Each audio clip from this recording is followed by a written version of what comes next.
once again, fuel and oil lines give way, and a fireball erupts. This plane doesn't even have full fuel tanks. In fact, just enough to run the test.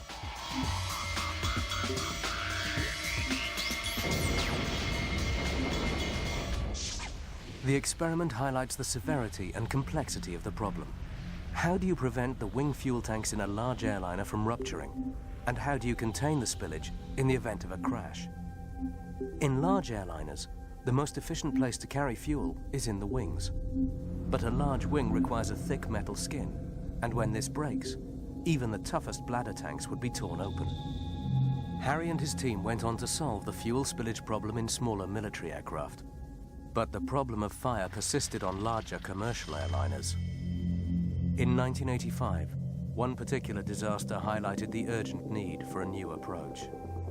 In Manchester, England, a plane carrying 131 holiday travelers caught fire just before takeoff.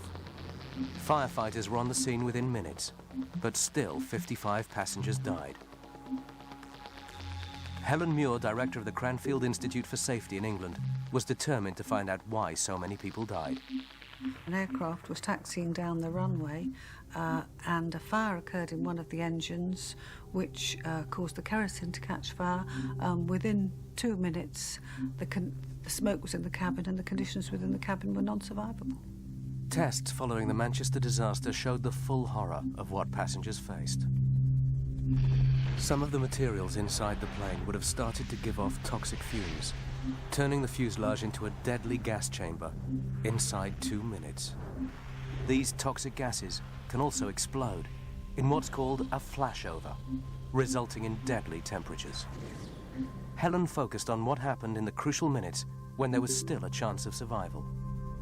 When we investigated the accident after it had happened, we knew that we had had 2 minutes with half the exits open, and still 55 people hadn't got out. So the question that was asked was, why was it when we tested the plane we could get everybody out when we really needed to? Sadly, we didn't. This accident was, for crash scientists, a graphic illustration of the difference between a test and a real-life emergency. There were a number of factors that appeared to be affecting survival. The science of psychology was part of the explanation. By analyzing human behavior, scientists could predict how people react to an emergency. Helen Muir and her team started on some groundbreaking research to look at these phenomena in more depth. The problem is, how do you design a test which is going to produce behavior like would occur in that emergency without actually terrorizing people or putting them at physical risk? Helen and her team came up with an ingenious solution to motivate a mad scramble for the exits. If I say to them, right, the first half of you on the aeroplane will immediately outside any door I open get a £5 note in your hand, what will happen? And I learned that people do extraordinary things for £5. I was amazed to find that when we'd run the first few experiments and we'd had people rushing to get out of the airplane to get these fivers, I showed the videos to some people who'd been on the Manchester aircraft and had survived the accident. They said, yeah, actually, that's just what it was like. Someone crushed me in my seat and went over me, and look, it's just happening there. Helen Muir's research showed that when faced with a serious danger, some passengers develop a survival tunnel vision. They take extreme action at the expense of others, fighting to get out. Others may freeze up and not move at all, blocking crucial escape routes. The tests reveal that when flight attendants take control of the evacuation, more people will survive as they keep the flow of passengers moving, preventing bottlenecks. The Manchester disaster also inspired a number of improvements to aircraft design itself. The most significant were the installation of emergency floor lighting to help guide confused passengers toward the nearest exit, and the use of fire-resistant materials inside the cabin to reduce the deadly effects of fire and smoke. Both features helped make the difference between death and survival in accidents since. The recent accident at Toronto has to some extent shown that a lot of the work which we've been doing in the past 2 decades is starting to be successful, because in that accident, okay, the aircraft crash landed and the frame broke up, but there was a fire, and in that situation all of the passengers and crew did survive. Meanwhile,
at an altitude of just 45 meters, scientists make a last-minute attempt to get the plane back onto their predetermined line of approach.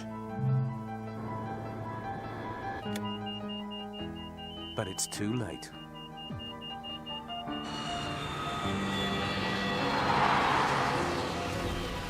The plane hits the ground at an angle. The left wing brakes on impact, and the fuel inside starts to pour out and ignites.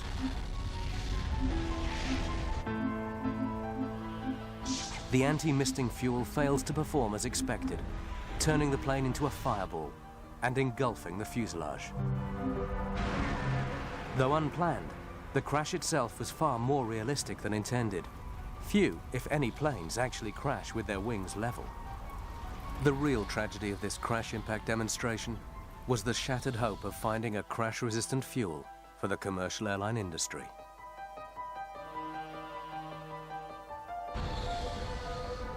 Failing to